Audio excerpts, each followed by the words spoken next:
On behalf of the board and staff of the Northwest Association for Biomedical Research, NWABR, I would like to formally welcome you to this annual #ThanksResearch Gala.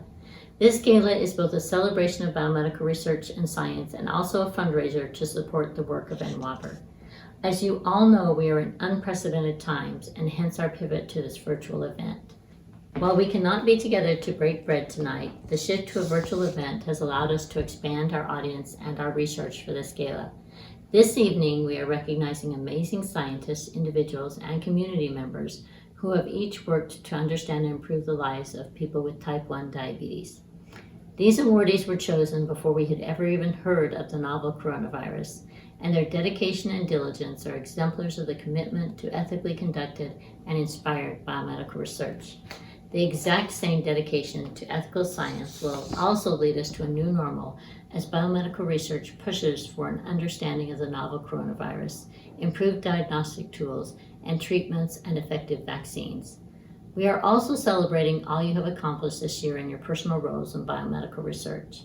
You are our friends, our stakeholders, and our supporters. NWABR is a membership association, and our work is driven by and for you. For NWABR, in our 30th year, we know that we need 3 things: an environment that can support generational work with the stable funding and regulatory environments that go along with it. We need an environment that can encourage basic research and improved understanding of our incredibly complex systems. And lastly, we need an environment that acknowledges that the vast majority of our work does not translate to cures, but does translate to improved knowledge, which is valuable in and of itself. At its heart, NWABR works to uplift biomedical science. With your help, we recognize, equip, and honor scientists and those that support them. With your help, we build trust and message the work that we all do in a way that resonates with lay people. With your help, we get to inspire the next generation of scientists and, more important, supporters of science. NWABR's mission is to promote the public's trust in biomedical research and its ethical conduct. On your screen, we will show the member organizations of NWABR who make all of this effort possible. We are also showing now the list of NWABR board members who come together several times a year to guide, govern, and lead this work. The board members of NWABR have also contributed over $20,000 in personal donations to NWABR this year. I think this shows their support and dedication to the mission of promoting the public's trust. 3 amazing NWABR supporters stepped up to underwrite tonight's events. I just want to pause for a second to acknowledge them, Advara, Pharma, and WERB Copernicus IRB, for their support. This means every cent that you give tonight will go towards vital programs that help to broaden the base of support in the community for all of the work that we do. Thank you so much for being here. Thank you so much for the work that you do in biomedical research, and thank you so much for your support of NWABR. It is now my pleasure to introduce you formally to NWABR's Executive Director, Mr. Ken Gordon.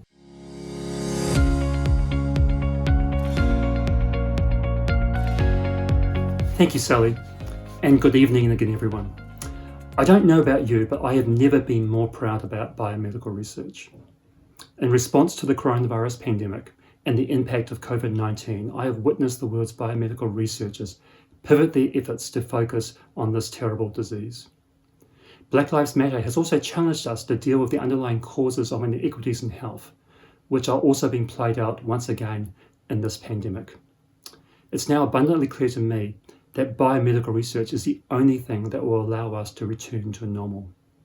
For my first time in 6.5 years at NWABR, I've watched people in the mainstream media and in real life talk about humane animal trials and phased human trials in the same way that people used to talk about, say, baseball or basketball. In fact, I'm not sure if anyone even remembers those sports. Biomedical research has become the new water cooler topic of the day. We now literally have a cheering squad of several billion people urging us on. And of course, while the world has a laser-like focus on COVID-19, researchers are still working on HIV and SARS and malaria and dengue fever and Zika and Alzheimer's and congestive heart failure. And you get it. They're working on a long list of conditions and diseases that impact us, our families, and the world. For tonight's event, and this is long before anyone had even heard of SARS-CoV-2, we had decided that the focus should be type 1 diabetes. Most of our awardees this evening have played pivotal roles as researchers, community and family members in relation to this disease. We hope to show through these awards the differing roles that we can all play in better understanding and advancing treatment of this disease. NWABR's role in all of this is to promote the public's trust in this work. It is a very simple equation. The public trust is fundamental to everything that we do. NWABR builds public trust by acting as both a translator and also as an advocate for the field. We act as a translator as for many people science is like a foreign language, confusing at best and incomprehensible at worst. And we act as an advocate as it's incredibly hard for science to advocate on its own behalf. I'm sharing a slide on one of the metrics that we follow at NWABR. We believe that this metric that we're showing you is a proxy measure for trust in science. And what you can see in the slide is that in the last year, there has been an uptick in trust. And we believe that this uptick in trust has come about directly because biomedical research is at the forefront of all our minds. NWABR has been promoting the hashtag Thanks Research campaign for the last year or so. This strategy is working. In just the last 3 months, through Twitter, LinkedIn, and Facebook, we've been able to get positive messages about biomedical research, including animal trials and phased human trials, in front of at least 175,000 sets of eyes. We know that people are hungry for this information and they are excited for the progress in science. My wish for the post-COVID-19 future is that discussions about biomedical research, the research process, ethics, transparency, and accountability continue to be a part of our daily lives. COVID-19 has created an inflection point that has brought science to the forefront. But once COVID-19 has gone, we will still have children with type 1 diabetes. My mum will still have Alzheimer's. We will still all have the long list of things that we worry about. And we all, science, biomedical research, and all of our communities will still need to be engaged with each other. COVID-19 has shown that we cannot do this alone. I want to thank you all for being here to celebrate biomedical research. I want to thank you for being an NWABR supporter, and most importantly, I want to thank you for accommodating us as we've moved to this virtual environment. In my old country, Maori, and they are the indigenous people in New Zealand, would use the greeting "Tihe mori ora" as people would come into a room. This greeting acknowledges that no matter who we are, we all share the same air or the same breath. I've thought about this phrase a lot as protesters have chanted, "I can't breathe." I've thought about this phrase a lot as COVID-19 literally robs people of the ability to breathe. And I've thought about it a lot as one of the major losses that this virus has caused has been the loss of community, the loss of our ability to gather in a shared space and just breathe. I look forward to a time when I can greet you by saying, "No mai, haere mai, tihe mori ora." Please gather, please bring your attention, and together safely, once again, breathe. It's now my considerable pleasure to introduce you to Dr. Aaron Potsky. Dr. Potsky is a professor of biology and a researcher at Whitworth University. He is one of NWABR's 2 vice presidents, and this evening he is going to present the Edison Awards to three recipients who the board of NWABR believes has, through their life and their community work, thrown a light on research. And so, Aaron, I hand it over to you. Thank you all.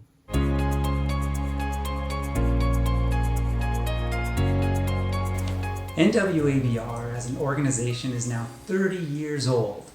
One of the things that NWABR is getting better at recognizing both large and small contributions to biomedical research. Tonight we are presenting 3 Edison Awards, and each awardee will have the opportunity to briefly highlight their own contribution to biomedical research. The Edison Awards reflect the recipient's contribution to throwing light on science. The first award is being presented to Don Wang. Don is being recognized for his 5 years of service on the board of NWABR and for his contributions over a career stretching back 30 years in biosafety. Don is currently the Director of Environmental Health and Safety at Fred Hutch, and he has had prior roles at Fred Hutch, the University of Washington, Bristol Myers Squibb, Zymogenetics, and Mariel.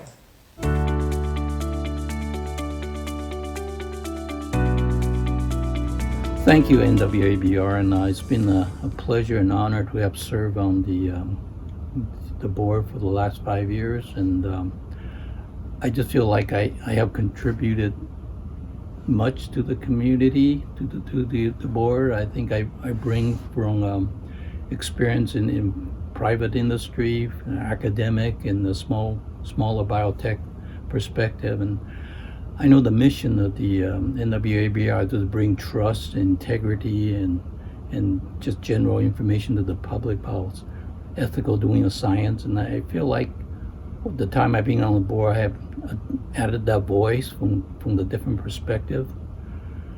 My main area of expertise, if you call that, is in motor biosafety, and I think that's probably one area people don't think about and probably critique more, because ultimately working in biosafety is about trust of people doing the right thing in the laboratory, and for most of my career I have been involved in developing trust from the perspective of what a scientist see in terms of what they should do in the laboratory, and educate the people about what scientists are doing in the laboratory to make sure that things are being done safely. So it's been a fun 5 years being on the board, and I will continue to contribute in other parts that I can within the biosafety community and in the NWABR community. Thank you very much. Thank you, Don. The next awardee is Amanda Eggy, who coincidentally also works at Fred Hutch. But this award is focused on Amanda's concern for her son, who is failing to thrive. Amanda will share her story with you as she receives the award, and just to foreshadow slightly, this is the pivot point in the evening when we start our focus on type 1 diabetes. Amanda.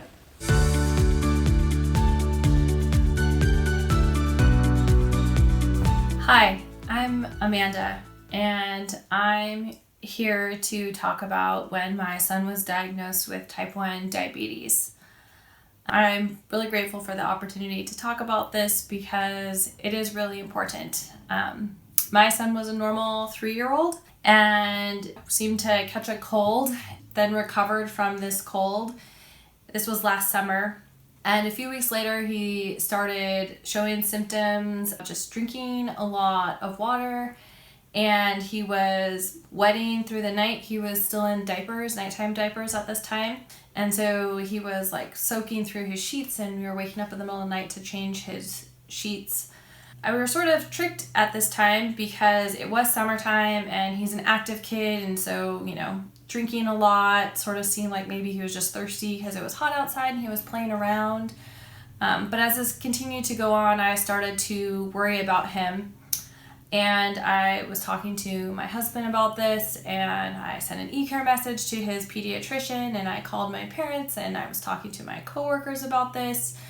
I just kept thinking that there was something that was going on that I was missing. Like, I don't know if it was a UTI or something. He didn't have a temperature. Those were the big questions that everyone was asking us. If he was still eating, if he seemed lethargic, if he had a temperature, if there was any other changes that were going on. And the answer to those questions was no. And so everyone seemed to think that, this wasn't a big concern, that we should just wait it out, and that, there would be a bigger or more concerning sign if it was something serious. But I really was concerned about what was happening. I was waking up and not falling back asleep. And I kept, thinking in the back of my mind that I know that, excessive thirst and frequent urination were signs of diabetes. So I decided that I would order test strips, like urinalysis test strips. And so I ordered some from Amazon. And when they arrived, I had gone to work like normal, and it was in the evening. I immediately was like, we just need to test this, because I thought that it would just be peace of mind, that maybe I'd get a good night's sleep, just reassurance that everything was okay. And so that evening, I used the test strips on Tovin. He used 3 to see and get, this reassurance. And basically on the spectrum of the test strips, the ketones and the blood glucose was at the far end of the spectrum, indicating that it was very high. So at this point, it crushed me. There's no way of saying it more delicately. I was pretty upset, and we had an appointment with his pediatrician at 8 a.m. the next day, and they took blood at the pediatrician's office with a glucose meter. And his blood sugar was about 600, which is very high. And we were sent to the emergency room at Seattle Children's. So this is kind of the start of how we realized that he is diabetic. That's really kind of the beginning of our story. There's a lot of hard things that happened at the hospital and scary things. As it turns out, we're really lucky because he was not in diabetic ketoacidosis. This basically has changed our whole life. This changed his whole life, but really has affected our whole family. Everything changed for us. We now live by counting carbohydrates and, getting him insulin to be sure that we're keeping his blood sugar in an appropriate range. We now have ketone test strips to be able to check for ketones if his blood sugar happens to be running high. This really just, all of the training and all of the monitoring that happens, I think that it just really demonstrates to me, there's just so many things I didn't realize about type 1 diabetes and how grateful I am for how far research has taken us. I think about, being able to postpone type 1 diabetes, if you can do it for a year or 2 years or longer, how lucky that is, how much that would change, a person's life, how much freedom you take for granted before you can't go anywhere without, emergency glucagon pen and candy all of the time in case you have a blood sugar low, in addition to the monitoring and the insulin that you need to take. It really was a really renewed perspective on animals and research, thinking about how insulin was first discovered in dogs and about being able to talk about animals and research and the roles that animals have played, and the fact that bovine and porcine insulin, cow and pig insulin, is basically what kept people that were diabetic alive for many, many, many years. I'm so grateful that we have, synthetic insulin that's exactly identical to human insulin now, so much better for patients, and that we have the technology for continuous glucose monitors.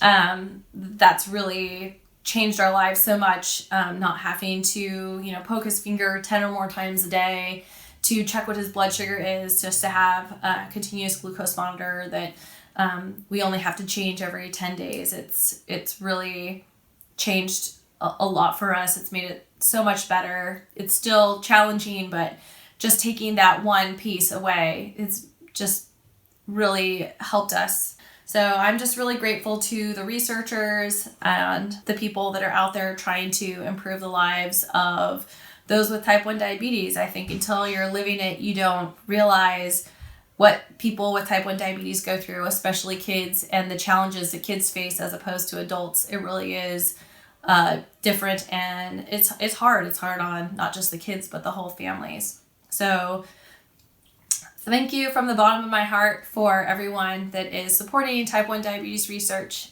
It really is important. Thanks, Amanda.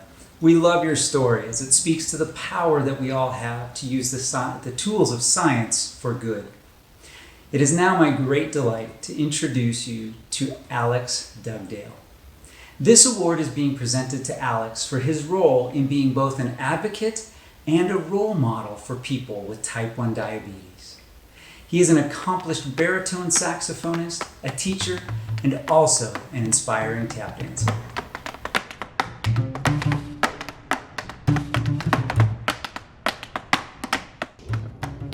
Thank you very much, and thank you to Ken and everyone at the Northwest Association for Biomedical Research.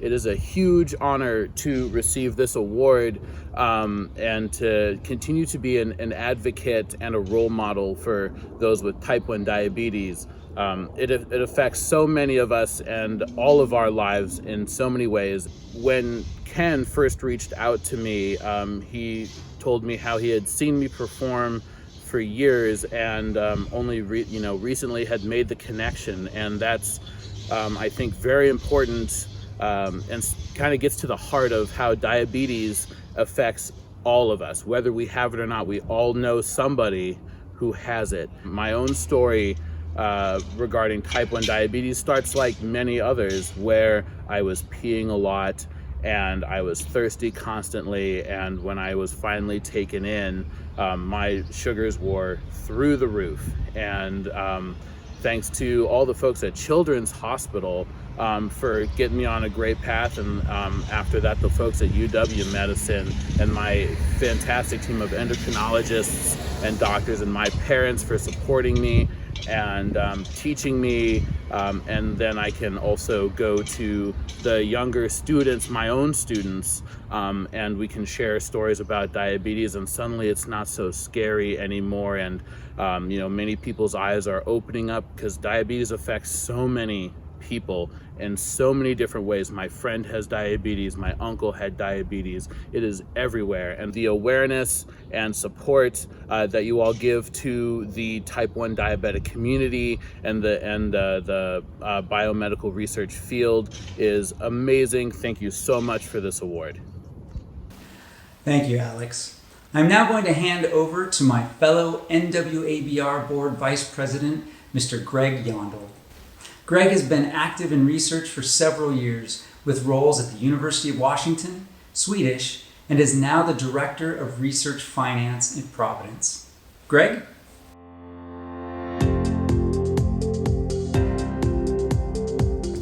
The Pacific Northwest is one of 5 or 6 major research hubs in the country.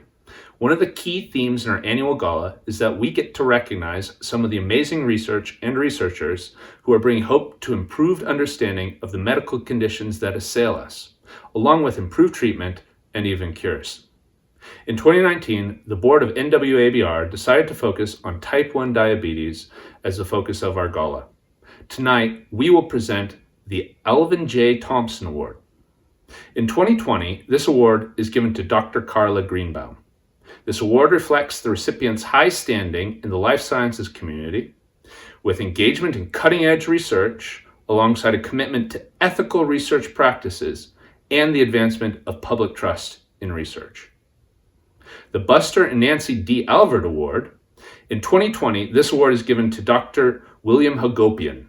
This award reflects the recipient's contributions to the Northwest as an advocate, an educator, and researcher in support of the local biomedical research community. Between these two individuals, their research teams, and laboratories, we have seen such results as a significant delay on the onset of type 1 diabetes and a profoundly more nuanced understanding of the environmental determinants of this disease.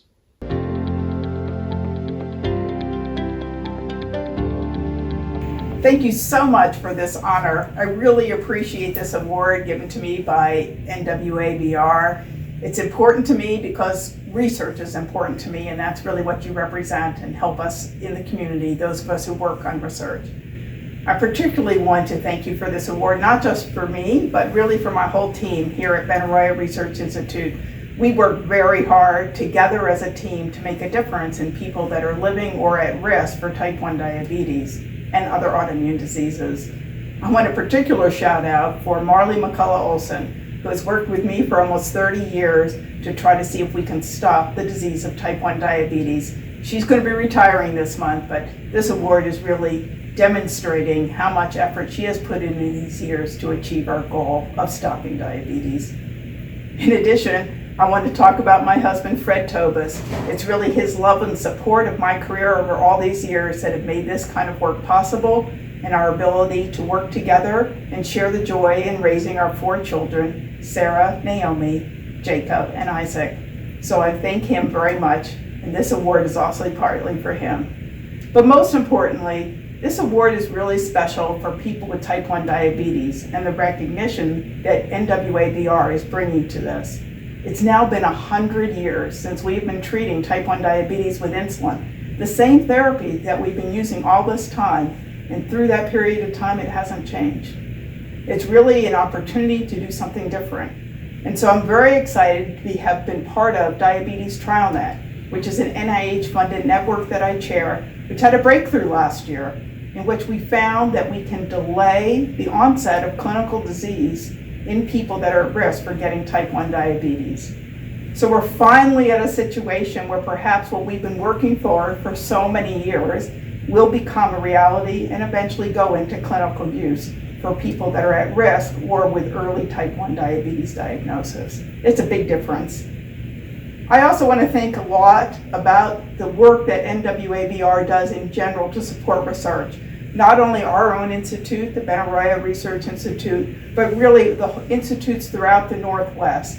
Because it's not just each of us working individually, it's about us all working collectively and explaining to people that it's really research that makes a difference. Of course, people should know that, living in the age of COVID right now, where it's pretty clear that in addition to our funny COVID haircuts, we are suffering through a period of time where we don't know enough.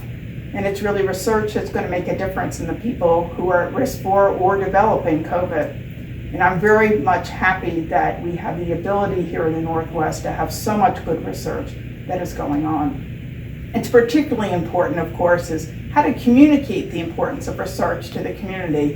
And as a clinical investigator, that's really key. And I spend a lot of time in the community explaining to people why research is important. And I know I always have the back of NWABR. So thank you again very much. I fully appreciate this work.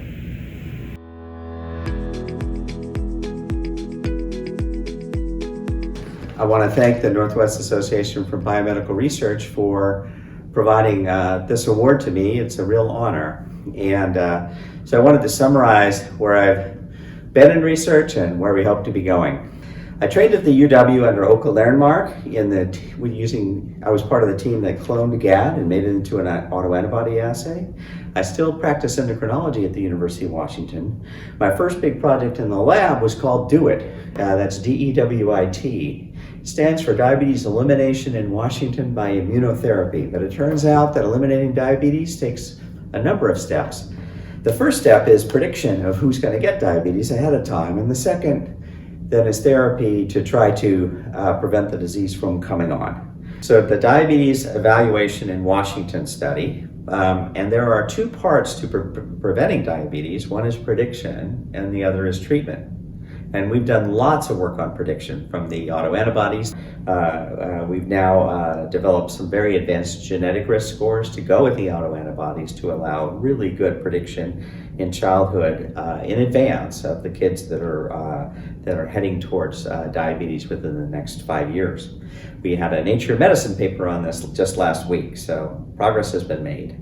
But once you identify kids as being at super high risk, you want to treat them with something that's going to prevent them from going on to get diabetes. And of course, the thing that comes to mind is immunotherapy, because it's an autoimmune disease. Now, I've worked on 3 different immunotherapies, including a lot of work on anti-CD3, which Dr. Greenbaum and Harold have recently shown works in prediabetes. Very exciting results. But we've always thought of environmental triggers as being an enticing target to prevent people from getting autoimmunity by avoiding whatever environmental triggers cause that to occur. But environmental triggers have always been quite a black box. Nobody's known quite what the exposures were that led to islet autoimmunity in those that had genetic risk. So enter the TEDDY study, which is a new version of the studies that all of the TEDDY investigators had done in the past, which is probably why they were chosen for TEDDY. There was the DIP study in Finland, the DIPUS study in Sweden, Baby Diab in Germany, PANDA in Georgia, Florida, and DEWIT here in Washington State. And overall, the TEDDY study started in about 2005 and screened 400,000 newborn kids for genetic risk of disease.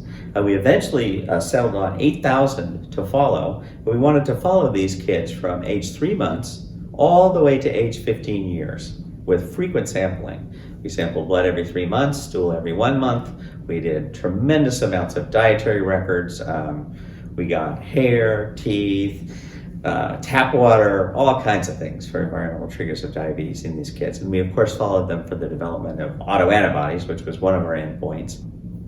The most important finding, I think, that for environmental triggers of diabetes that we found in Teddy was stool analysis of viruses. So measuring viruses in humans is kind of like tracking ghosts. It's very, very hard to do.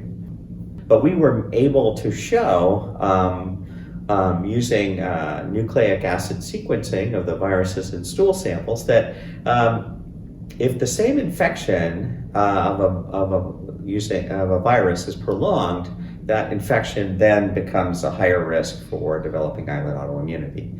And the viruses that we identified were mainly Coxsackie virus. There was also some adenoviruses that we also looked at, but Coxsackie B virus appears to be the important one, at least for the islet autoimmunity that comes very early in life, in the first 5 years of life, and that then leads to diabetes during childhood. So it's the more common form that you're familiar with. There's a lot of adults that get type 1 diabetes as well, and so those might be developing their autoantibodies a little later in childhood and then developing their diabetes in adulthood. We haven't quite worked out all the details of that, but that's our next step with the Teddy study. So we are very enthusiastic about the approach that we've taken and what we've found. You've all heard about vaccines for COVID. They've been all over the news, so everybody's now familiar with antiviral vaccines. But an antiviral vaccine for Coxsackie virus is also being developed, and that shows great promise, we believe, for treating very young children before they get Coxsackie infections that in some of them are going to trigger islet autoimmunity. So we look forward to completing the last 4 years of Teddy, finding more environmental triggers and translating them into therapies that will actually prevent the disease in the very young. I work at Pacific Northwest Research Institute in Seattle. I've been here for 20 years, and it's a great place to do research, and across the street from a Swedish hospital, so it's perfect for screening newborns for genetic risk of diabetes. And I'm very grateful to have this place to work in type 1 diabetes, to get funding from the NIH and Juvenile Diabetes Foundation and elsewhere. These have all been very important for being able to do the research. So 25 years of type 1 research and counting, and I hope to continue because there's a lot more to be done. Thank you very much.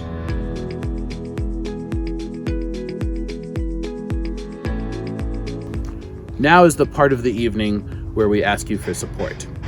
However, before you give money to the Northwest Association for Biomedical Research, or NWABR, we also want to give a huge shout out to the people who are doing actual biomedical research and acknowledge them tonight. Carla Greenbaum works at the Benaroya Research Institute. Bill Hagobian has worked at many places, including the Pacific Northwest Research Institute, or PRNI. Tovin Eggy was treated at Seattle Children's and was able to be close to Amanda at work because of the Hutch kids. Don Wang's work at Fred Hutch in biosafety may not be sexy, but his work is instrumental to the Hutch's mission of curing cancer. I also want to acknowledge the organizations that helped me to keep my diabetes under control, Seattle Children's Hospital and UW Medicine. These are all great organizations and totally worthy of your support. And if you have to make a choice between NWABR and these other organizations, Ken has told me to tell you to support them. They will spend your donations very well and will make a direct impact on people's lives. Have you ever heard that message at a nonprofit fundraiser before? Because I know I haven't. And if you are able, we also encourage you to support NWABR. A little button is going to pop up on your screen in a few seconds, and you can click on that, and it will take you to NWABR's #ThanksResearchGiving page. An investment in NWABR is an investment in the future of biomedical research. As Ken said at the beginning of the evening, NWABR focuses on public trust in research.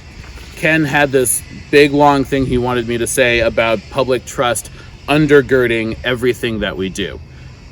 I've never heard that term before. I think Ken must have been an engineer in another life, because nobody uses undergirds in normal conversation. To say this more clearly, public trust is essential. It is the backbone. It is the most important ingredient that allows you to do everything that you do. Tens of thousands of people have volunteered to participate in the work that Bill and Carla do because they trust them, to respect them, to learn from them, and to drive medical advances because of them. Once Amanda knew that Tovin's glucose levels were off the charts, she knew that Seattle Children's would help her family. I have trusted my own physicians as we have worked to see how I can balance this life as a teacher, a musician, and a tap dancer with my diabetes. I am more confident about the safety of research knowing that Don has been there for 30 years, making sure that potentially harmful items are kept safe and out of our lives. An investment in NWABR is also about broadening diversity in science. Trust requires that people in science reflect the communities that they work with. NWABR's role in connecting science with diverse communities is opening up career and educational opportunities for people who previously did not see themselves in these careers. This is very important to me personally, growing up as a person of color, a young person of color with diabetes, not knowing how my life was going to be affected by this, and being able to see athletes and famous musicians and local celebrities with type 1 diabetes and with the same skin tone as me was truly inspirational, and really was so key in helping me discover that I could really do anything. The diversity in science is so important. An investment in NWABR is about improving accountability and transparency in science. Trust. People trust when they know what is going on, and they know that a person and an organization, even a system, is open and humble enough to receive and respond to critical feedback. So please click on that little button that has popped up on your screen. Make a donation to NWABR to support the public's trust in ethically conducted biomedical research. We will pause for a little bit if you do click through to make a donation, and when we resume, NWABR's engagement manager, Jen Robleski, will join to wrap up tonight's celebrations. I want to pass on my personal thanks to NWABR and to all of you for all the work that you do. Thank you so much.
Alex, thank you so much for doing this pitch for NWABR tonight. It's my role to wrap up this evening with some thank yous and one further ask.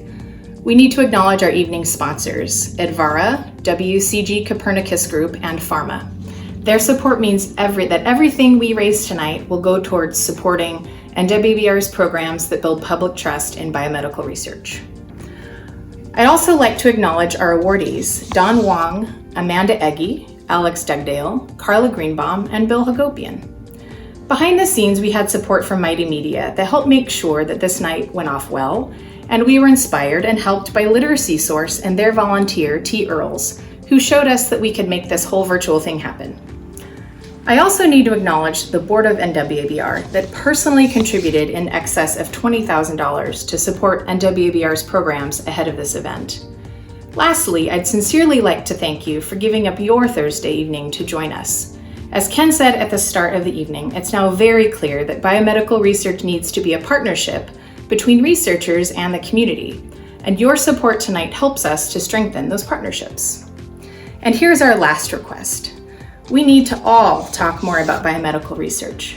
So if you see a story or an article that you think is interesting, such as a new breakthrough or a human interest story, or just something that allows for discussion on this thing that we call biomedical research, then please share this on your own social media feeds. We know that the public wants to hear from you. And when you share it, use the Thanks Research hashtag. And by doing this, you will be further helping to build public trust in this truly awesome endeavor. Once this evening is done, I will be posting a picture of my dessert, a chocolate souffle upside down pavlova trifle crumble tart, with a huge Thanks Research hashtag. And I encourage you to also do the same. Thanks all again. I hope that you have a wonderful remainder of your evening. Good night.